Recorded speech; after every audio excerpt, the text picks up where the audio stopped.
Olá, amigos do Vestibulando, tudo bem? O tema da nossa aula de hoje será Brasil Colônia.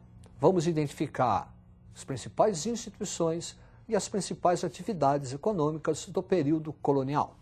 Preste atenção nesta gravura. A gravura retrata aspectos da vida cotidiana durante o período colonial. Período colonial que está subdividido em pré-colonial e colonial. Pré-colonial, 1500, 1530, caracterizado pela atividade da extração do pau-brasil e o regime de feitorias. Observe este mapa. O mapa assinala em pontos amarelos as principais feitorias portuguesas aqui no Brasil para a extração do pau-brasil.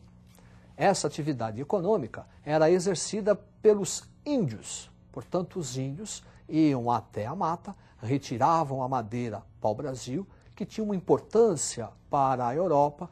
Retirava-se desta madeira uma substância, uma tinta corante, que seria utilizado para tingir tecidos.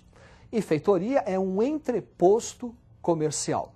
Algumas vezes, ao longo do ano, embarcações portuguesas chegavam no litoral, retiravam a madeira e colocavam no interior da feitoria bugigangas, presentes para os índios. Isso se chama escambo. A partir de 1530, com a chamada expedição de Martim Afonso de Souza, inicia-se o período colonial. E esse período colonial é caracterizado pela instituição das capitanias hereditárias. É a divisão do Brasil em 14 longos lotes de terra entregues aos donatários, capitães donatários. Para você visualizar o que estamos falando, preste atenção neste mapa. Aí estão as 14 capitanias hereditárias, faixas territoriais, que seriam administradas pelos capitães donatários. O regime das donatárias foi regido por dois documentos. Carta de doação, documento onde o rei transfere ao donatário a posse da capitania, e a carta de foral, que é um documento onde se estabelece os direitos e os deveres dos donatários na capitania. De maneira geral, o regime de capitanias hereditárias tendeu ao fracasso, excetuando duas, Pernambuco ao norte, São Vicente ao sul. As duas prosperaram em virtude do cultivo e o desenvolvimento da cana-de-açúcar. As demais tenderam ao fracasso. Falta de recurso dos donatários, ataque de índios. Para que o sistema de colonização e povoamento da terra não fosse atrapalhado, o Estado português vai criar o governo geral. O governo geral é uma centralização político-administrativa que Portugal realiza na colônia. O primeiro governador geral, Tomé de Souza, que vai fundar a primeira cidade e primeira capital do Brasil, a cidade de Salvador. Foi durante o governo de Tomé de Souza que os jesuítas iniciaram a catequização dos índios, com a instalação do primeiro bispado no Brasil, também na cidade de Salvador.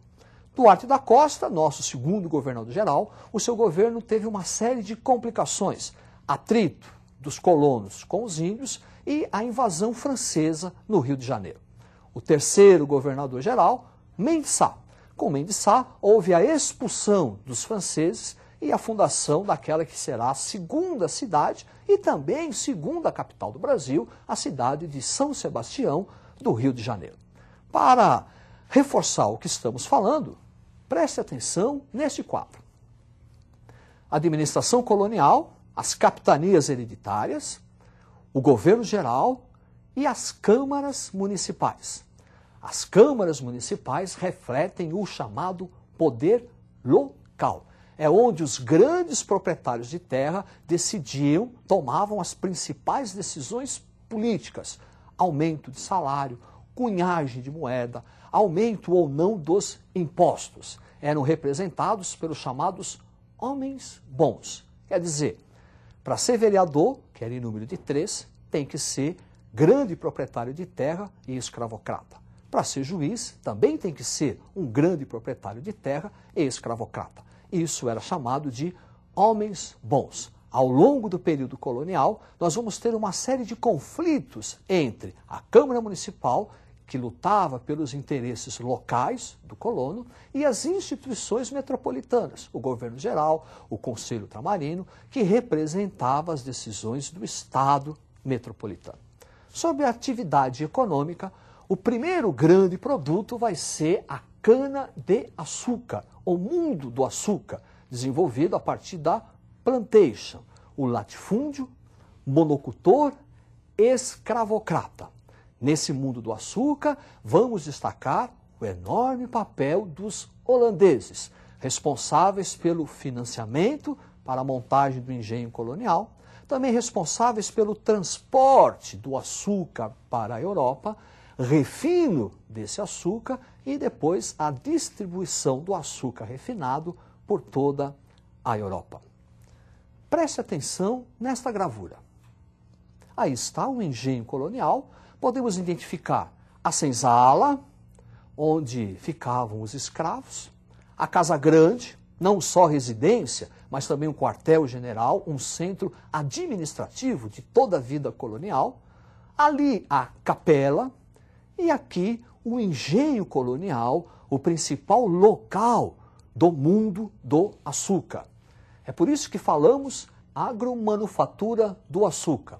Quer dizer, primeiro, a agricultura, o cultivo da cana-do-açúcar. Manufatura, que é transformar a cana-de-açúcar em açúcar no engenho colonial. Na casa de purgar, na fornalha, a transformação da cana-de-açúcar em garapa, melaço, para finalmente a produção do açúcar.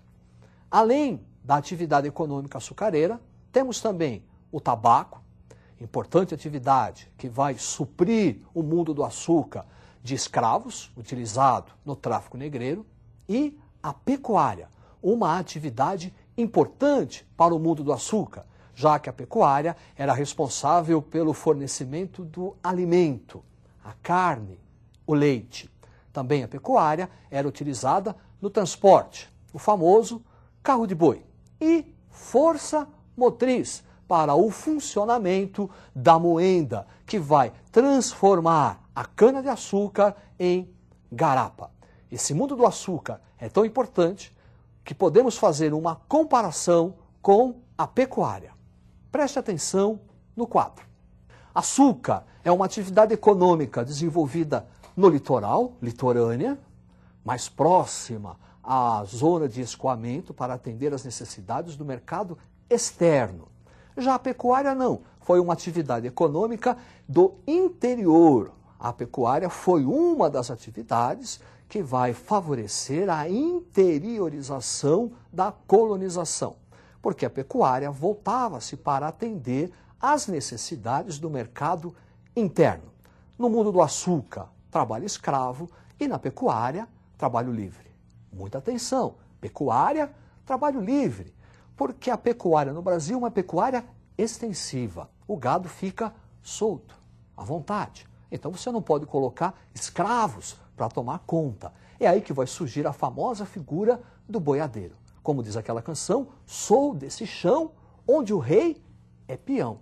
Então perceba, no mundo do açúcar, por causa da escravidão, a noção de trabalho que nós temos é negativa. Quando falamos de pecuária, por causa do trabalho livre, a noção de trabalho que nós temos é uma noção positiva. Uma outra atividade econômica, mineração, também responsável pela interiorização da colonização do Brasil e responsável pela mudança social, econômica e cultural do período colonial. Preste atenção no mapa. Aí estão identificadas as principais áreas de mineração do período colonial. Perceba, vestibulando, que elas são interioranas. É por isso que dissemos que a mineração é uma atividade responsável pela ocupação do interior da colônia. A mineração também é caracterizada pelo forte fiscalismo do Estado português, para evitar a prática do contrabando. O quinto, a criação das casas de fundição, a famosa derrama, são exemplos desse fiscalismo do Estado português. Mas a grande consequência da mineração para o período colonial foi o crescimento populacional em larga escala e o desenvolvimento das cidades, o urbanismo. Desse desenvolvimento, nós vamos ter a formação do mercado interno, desenvolvimento de atividades econômicas que vão favorecer a circulação da moeda, tráfico de escravos da decadente zona canavieira do Nordeste para a região Centro-Sul e também um mercado da pecuária, abastecimento de gado leiteiro e gado do corte do Sul em direção à região das Minas. Preste atenção nesse quadro. Aí está mineração, crescimento populacional, desenvolvimento do mercado interno, por conta do desenvolvimento de cidades, urbanismo, interiorização, desenvolvimento artístico e ideias de emancipação. Desenvolvimento artístico. Durante o período da mineração, o Brasil recriou um estilo barroco, muito bem retratado na figura de Antônio Francisco Lisboa, o nosso Aleijadinho. E também no sentido da literatura, desenvolvimento da escola literária, o arcadismo, muito influenciado pelo iluminismo europeu. E ideias de emancipação. Em virtude do desenvolvimento de uma classe média rica, ligada à área mineradora, os pais mandavam seus filhos estudarem na Europa. Quando eles voltavam da Europa, voltavam trazendo ideias de liberdade, igualdade, fraternidade, as ideias do iluminismo. E não é, por acaso, vestibulando, que o primeiro movimento que vai procurar separar o Brasil de Portugal ocorreu na região das Minas, a Inconfidência Mineira. Preste atenção neste quadro.